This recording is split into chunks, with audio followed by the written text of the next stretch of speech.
everybody's trying to be happy.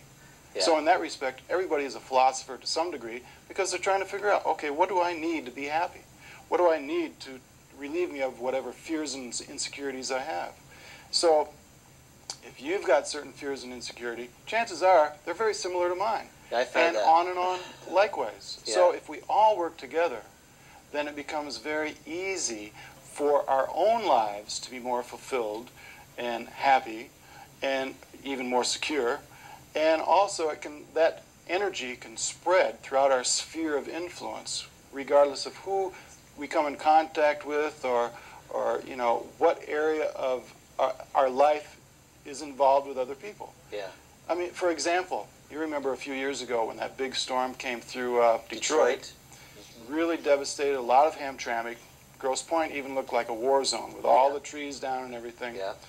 Well, the thing of it was, especially in Hamtramck where people are so close together, it wasn't a question. Quite an ethnic mix there now. Yeah, and I'm using that example because of that.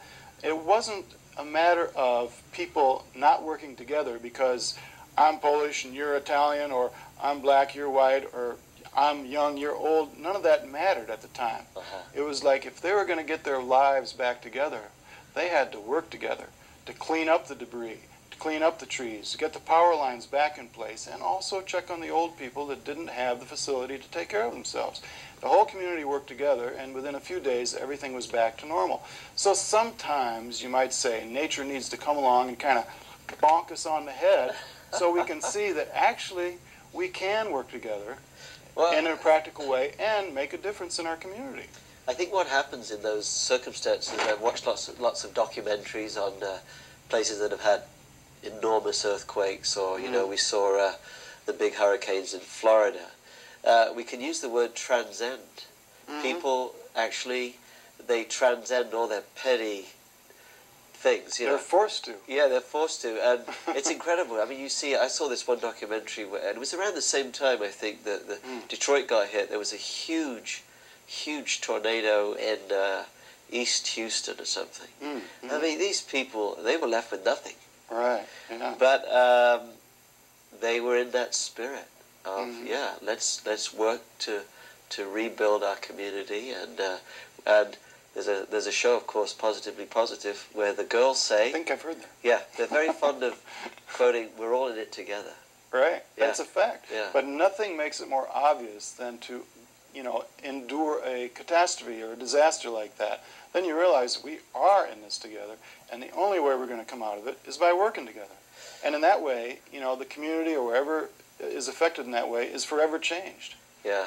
Now, of course, that's, you see on a community level that people tend to be a lot more civilized, but now when we look at the international situation, one of the things that you quite rightly pointed out in your book is that the United Nations has more flags every year. Right. It's not a one world deal as they're propagating, actually. There's more flags. More flags now. So, whether you look at the international situation with more countries, etc., and also we look at the religious deal. Like, when are we ever going to see a Hindu and a Muslim having a nice chat, or a Catholic and a Protestant, you know, like Northern Ireland? So the people you would think that would really be united are probably in many ways the least united.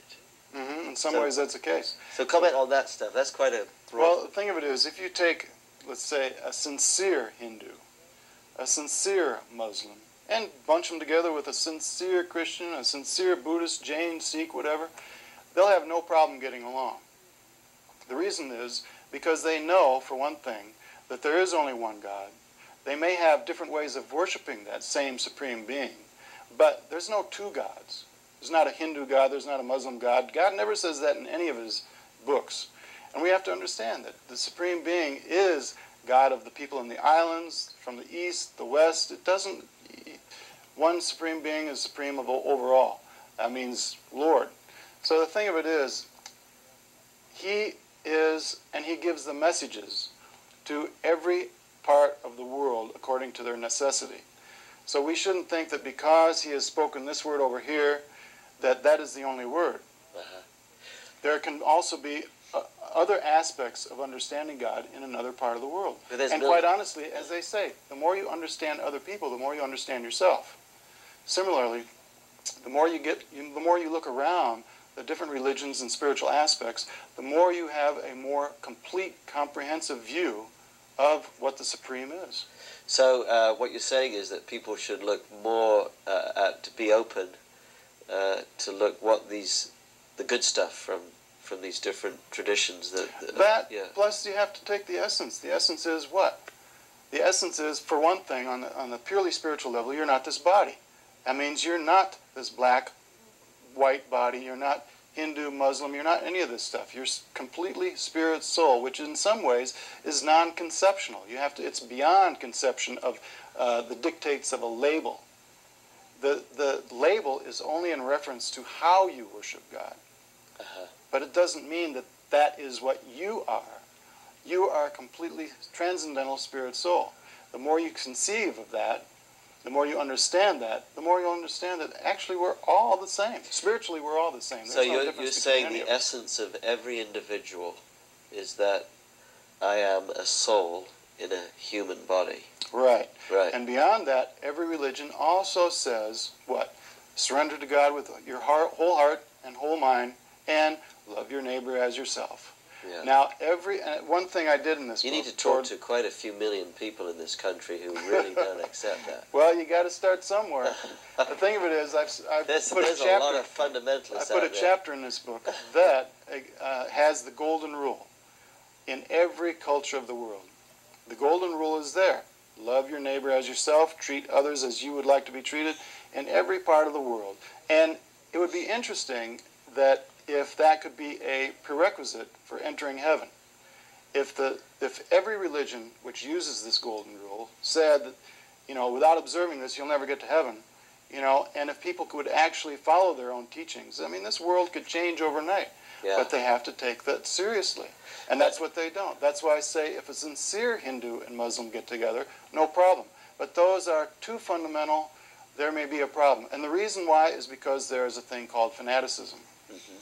And that fanaticism usually boards sentimentality. Sentimentality is usually beyond reason or logic. And when you're like that, oftentimes what you'll do is you will show your allegiance to your own religion by disapproving or even hating all others. Yeah. And what I point out is that is very similar to a big dog showing its faith and allegiance to its owner by snarling at everyone else that walks by. Good example. It's, you have to rise above that. I love that. In fact, there's a saying I know in the Vedas, religion without philosophy is simply sentiment. Mm-hmm. And philosophy which is not based in some authoritarian scripture is simply mental speculation.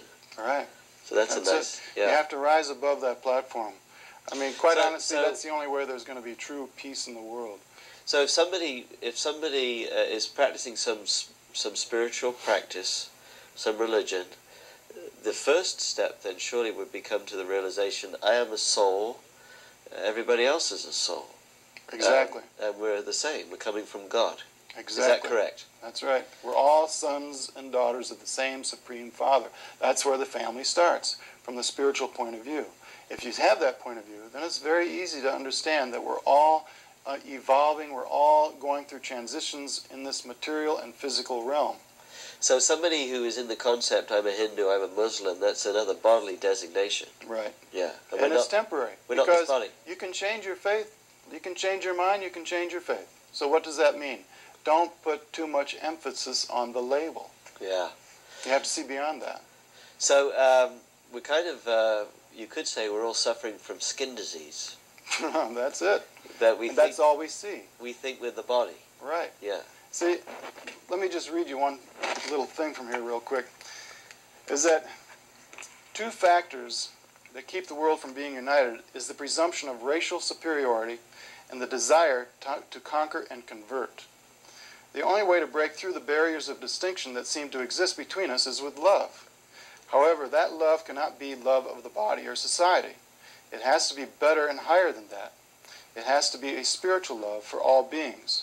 Just like the Buddhist Dhammapada says, "For hatred does not cease by hatred at any time. Hatred ceases by love." This is an old rule, that the world does not know that we all must come to an end here. But those who know it, their quarrels cease at once. Yeah. Once you begin to see that this world is very temporary, and life is very temporary, you give up those superficialities which keep you from being able to work in harmony with others. Yeah.